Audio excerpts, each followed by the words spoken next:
പരിശുദ്ധാത്മാവേ എന്നിൽ വന്നു നിറയണമേ. പരിശുദ്ധാത്മാവേ കൃപ ചൊരിയണമേ. പരിശുദ്ധാത്മാവേ ശക്തി പകരണമേ.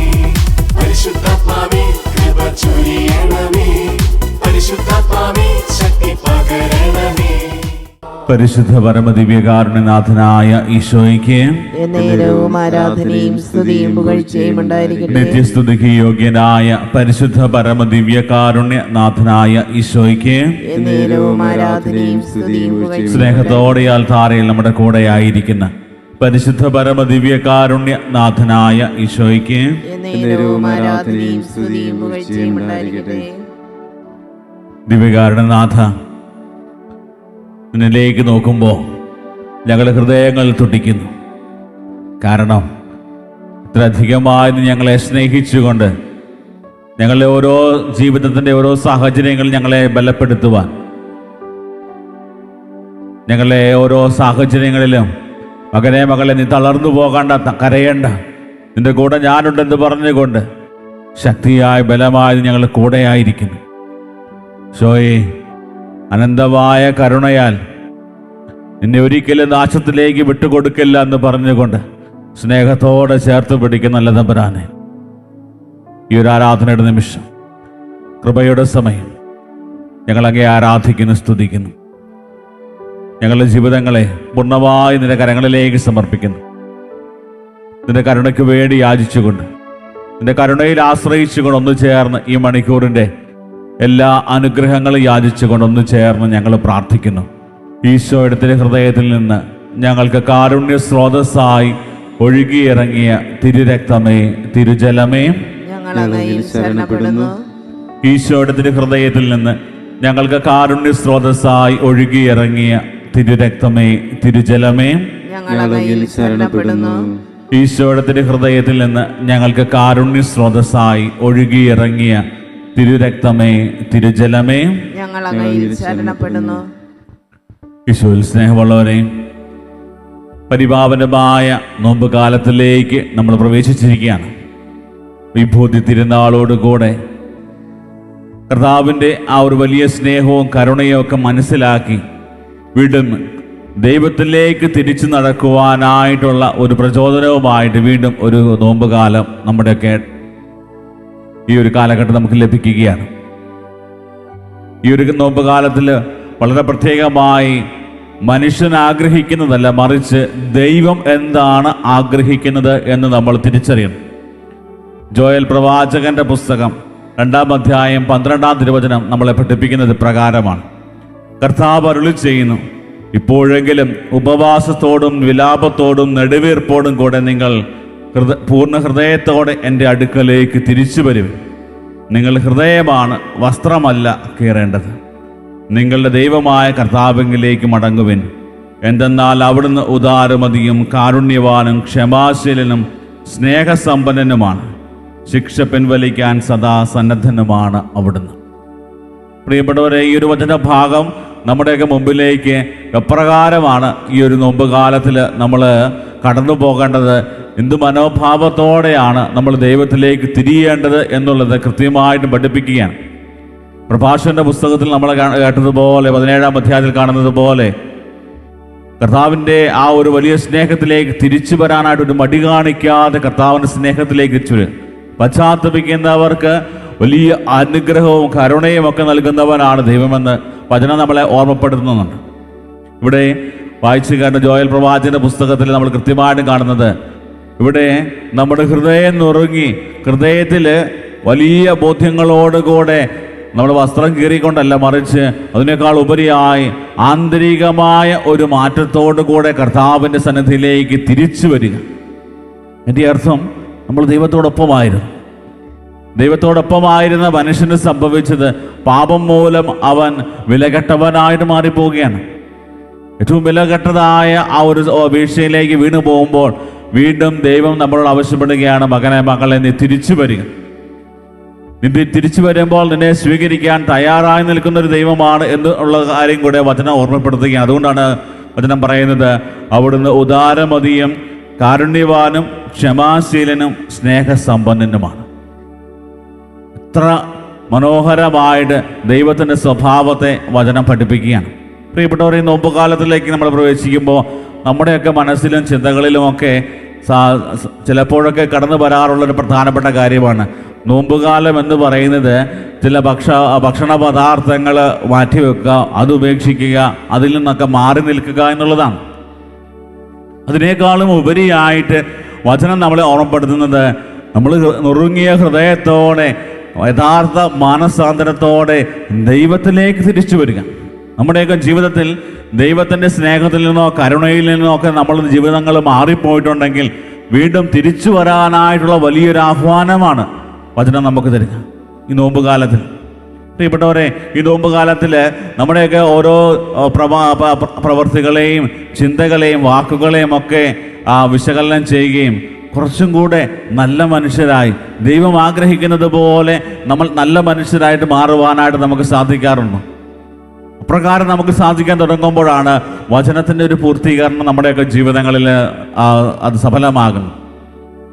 ഇന്ന് നമ്മൾ വായിച്ചു കേട്ട മത്തായിയുടെ സുവിശേഷത്തിൽ 6-ാം അധ്യായത്തിൽ ഈ ഒരു പ്രോസസ്സിൽ, അതായത് ദൈവത്തോട് അടുക്കുവാനായിട്ട്, ദൈവത്തിലേക്ക് നടന്നു അടുക്കുവാനായിട്ട് നമ്മൾ ചെയ്യേണ്ട ചില കാര്യങ്ങൾ, അതായത് നമ്മളെ സഹായിക്കുന്ന ചില ഘടകങ്ങളെക്കുറിച്ച് പറയുന്നുണ്ട്. അതായത് ഒന്ന് പ്രാർത്ഥന, മറ്റ് ഉപവാസം, മറ്റ് ദാനധർമ്മം. ഈ 3 കാര്യങ്ങളിലൂടെ കർത്താവിൻ്റെ സന്നിധിയിലേക്ക് പ്രായശ്ചിത്തത്തോടെ നമുക്ക് തിരിച്ചു വരാൻ പറ്റും. പ്രാർത്ഥന നമ്മളെ അടുപ്പിക്കുന്നത് ദൈവവുമായിട്ടുള്ള ആ ഒരു ബന്ധം നഷ്ടപ്പെട്ടു പോകാതെ ആ ബന്ധത്തിൽ ഉറച്ചു നിൽക്കുവാൻ വേണ്ടിയാണ്. നമുക്കറിയാം, ഏതൊരു ബന്ധവും നിലനിൽക്കുന്നത് അവിടെ പരസ്പരമുള്ള സംഭാഷണങ്ങൾ ഉണ്ടാകുമ്പോഴാണ്. ഒരു കമ്മ്യൂണിക്കേഷൻ അവർക്ക് ആ ബന്ധങ്ങളിൽ ഇല്ലാതെ വരുമ്പോൾ ബന്ധങ്ങൾ ശിഥിലമായി പോകും. ദൈവവുമായിട്ടുള്ള ആ ബന്ധം നമ്മളെ കൂടുതൽ ആ ബന്ധത്തിൽ കൂടുതൽ ശക്തിപ്പെടുത്തുന്നത് നമ്മുടെ പ്രാർത്ഥനയാണ്. ദൈവത്തോട് ചേർന്ന് ദൈവത്തെക്കുറിച്ച് ധ്യാനിച്ചുകൊണ്ട് ദൈവത്തിൽ ആശ്രയിച്ച് മുന്നോട്ട് പോകുക. രണ്ടാമതായിട്ട് നമ്മുടെ ഉപവാസം, നമ്മുടെ ശരീരത്തെയും മനസ്സിനെയും എല്ലാം പാകപ്പെടുത്തി എടുത്തുകൊണ്ട് കർത്താവിൻ്റെ സന്നിധിയിലേക്ക്, അതായത് ദൈവത്തിലേക്ക് അടുക്കുവാനായിട്ട് നമ്മുടെ ശരീരത്തെയും മനസ്സിനെയും ഒരുക്കുന്ന ഒരു പ്രക്രിയയാണ്. പലപ്പോഴും ഉപവാസം എന്ന് പറയുമ്പോൾ ഭക്ഷണം നമ്മൾ മാറ്റിവെക്കുന്നതിനെ ആയിട്ട് നമ്മൾ പലപ്പോഴും കാണാറുണ്ട്. അതിനേക്കാളും ഉപരിയായിട്ട് നമ്മുടെ ശരീരത്തെയും മനസ്സിനെയും നാം പാകപ്പെടുത്തുകയാണ്. എന്തിനു വേണ്ടിയാണ്? പലപ്പോഴും ശരീരം പറയുന്ന കാര്യങ്ങൾ, അതിൻ്റെ അതിൻ്റെ സുഖങ്ങൾക്ക് വേണ്ടിയുള്ള കാര്യങ്ങൾ നമുക്ക് തരുമ്പോൾ പലപ്പോഴും അതനുസരിച്ച് നമ്മൾ പ്രവർത്തിക്കാനായിട്ട് നമ്മൾ നിർബന്ധിതരാകുകയാണ്. അതുകൊണ്ടാണ് വചനത്തിൽ പറയുന്നത്, ജഡികമായ കാര്യങ്ങളിൽ ജീവിക്കാൻ നിങ്ങൾ തുടങ്ങുമ്പോൾ നിങ്ങൾ ഉറപ്പായിട്ടും മരിക്കും. ജഡിക പ്രവണതകളെ ആത്മാവിനാൽ നിഹനിക്കുന്നെങ്കിൽ മാത്രമേ നിങ്ങൾക്ക് ജീവിക്കാൻ പറ്റത്തുള്ളൂ. പ്രിയപ്പെട്ടവരെ, അപ്രകാരം ജീവിക്കണമെന്നുണ്ടെങ്കിൽ നമ്മുടെ ശരീരത്തിൻ്റെ ആശകളെയും ശരീരത്തിൻ്റെ ആവശ്യങ്ങളെയും അതുപോലെ തന്നെ നമ്മുടെ തെറ്റിദ്ധാരണകളെ എല്ലാം തിരുത്തുവാനും പാകപ്പെടുത്തുവാനുമായിട്ട് നമ്മളൊരു തീരുമാനമെടുക്കണം. അതിനുവേണ്ടി കഠിനമായൊരു പരിശ്രമം നമ്മൾ നടത്തണം. മൂന്നാമതായിട്ട് ദാനധർമ്മം, അതായത് എൻ്റെ ജീവിതത്തിലേക്ക് എനിക്ക് ദൈവം നൽകിയ എല്ലാം മറ്റുള്ളവരുമായിട്ട് പങ്കുവയ്ക്കുവാനായിട്ടുള്ളൊരു മനസ്സ്.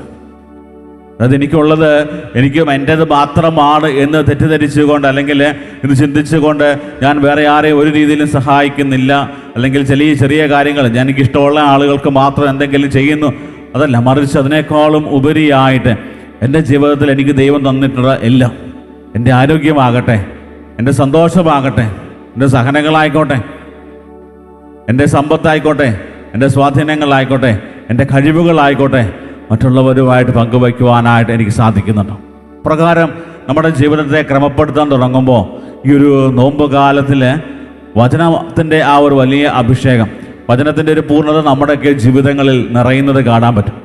ഇത്രമാത്രം സ്നേഹത്തോടെ കരുണയോടെ നമ്മളെ ഓരോരുത്തരെയും കർത്താവിൻ്റെ വലിയ സ്നേഹത്തിലേക്ക് കർത്താവ് ക്ഷണിക്കുമ്പോൾ നമ്മുടെ ജീവിതത്തിലെ മാറ്റങ്ങളോടുകൂടെ യഥാർത്ഥ അനുതാപത്തോടെ തിരിച്ചു വരും. ദൈവം ഇത്രമാത്രം നമ്മളോട് കരുണ കാണിക്കുന്നതിൻ്റെ പിന്നിലെ പ്രധാന ലക്ഷ്യം നമ്മളെല്ലാവരെയും അനുതാപത്തിലേക്ക് നയിക്കുക എന്നതാണ് എന്ന് വചനം പഠിപ്പിക്കുന്നുണ്ട്. പ്രിയപ്പെട്ടവർ, ആ ഒരു വലിയ ബോധ്യത്തോടെ ഈ കൃപയുടെ സമയം, കരുണയുടെ തിരുമണിക്കൂറിൽ നമുക്കും പ്രാർത്ഥിക്കാം. കർത്താവേ, നിന്റെ കരുണയിലേക്ക് നടന്നെടുക്കുവാനായിട്ട് ഈ നോമ്പ് കാലത്തിൽ ഞങ്ങളെ ഓരോരുത്തരെയും പ്രാപ്തരാക്കണമേ. ഞങ്ങളുടെ ജീവിതത്തിൽ വന്നുപോയ പാകപ്പഴകളെയും വീഴ്ചകളെയും ബലഹീനതകളെയും എല്ലാം മാറ്റിവെച്ച് വീണ്ടും ഒരു പുതിയ സൃഷ്ടിയായിട്ട് മാറുവാൻ നിന്റെ സ്നേഹത്തിൻ്റെ, നിന്റെ കരുണയുടെ അടയാളങ്ങളായി ഞങ്ങളുടെ ജീവിതങ്ങൾ മാറുവാനായിട്ടുള്ള വലിയ കൃപ തരണമേ എന്ന് ആഗ്രഹിച്ച് പ്രാർത്ഥിക്കാം. ദിവികാരനാഥൻ്റെ ആശീർവാദത്തിനായിട്ട് ഒരുങ്ങുന്ന സമയം നമ്മെ തന്നെ ദൈവകരങ്ങളിൽ സമർപ്പിക്കാം. കർത്താവിൻ്റെ കരുണയ്ക്ക് വേണ്ടി ആഗ്രഹിച്ചുകൊണ്ട് നമ്മുടെ ജീവിതങ്ങളെ സമർപ്പിക്കുമ്പോൾ നമ്മുടെ വ്യക്തി ജീവിതത്തെയും കുടുംബത്തെയും നമ്മുടെ സമൂഹത്തെയും സഭയും എല്ലാം ദൈവകരങ്ങളിലേക്ക് കൊടുക്കാം. ലോകത്തിൻ്റെ വിവിധ ഭാഗങ്ങളിൽ ഓൺലൈനിലൂടെ ഈ ആരാധനയിൽ പങ്കെടുത്ത കർത്താവിൻ്റെ കരുണയ്ക്ക് വേണ്ടി പ്രാർത്ഥിക്കുന്നവരുടെ എല്ലാ നിയോഗങ്ങളും സമർപ്പിക്കും. കർത്താവ് ഞങ്ങളുടെ പ്രാർത്ഥനകൾ ആവശ്യപ്പെട്ട എല്ലാവരെയും പ്രത്യേകം ഓർക്കുന്നു.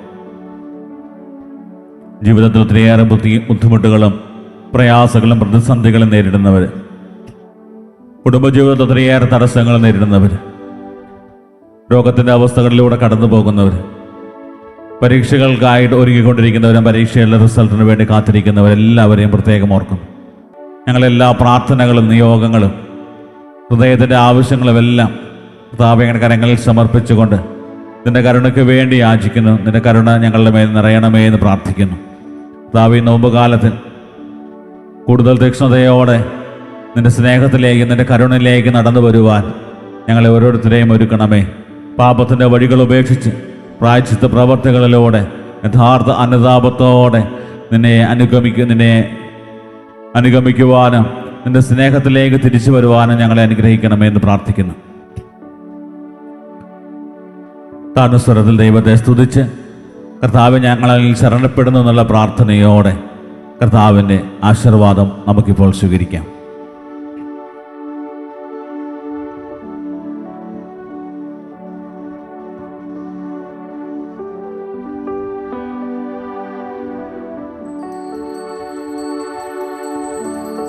ആരാധന ആരാധന ആരാധന ഹല്ലേലൂയ. പരിശുദ്ധ പരമമാ ദിവ്യകാരുണ്യമേ, എന്നുമെന്നും അങ്ങേക്കാരാധന. പരിശുദ്ധ പരമമാ ദിവ്യകാരുണ്യമേ, എന്നുമെന്നും അങ്ങേക്കാരാധന. പരിശുദ്ധ പരമമാ ദിവ്യകാരുണ്യമേ, എന്നുമെന്നും അങ്ങേക്കാരാധന.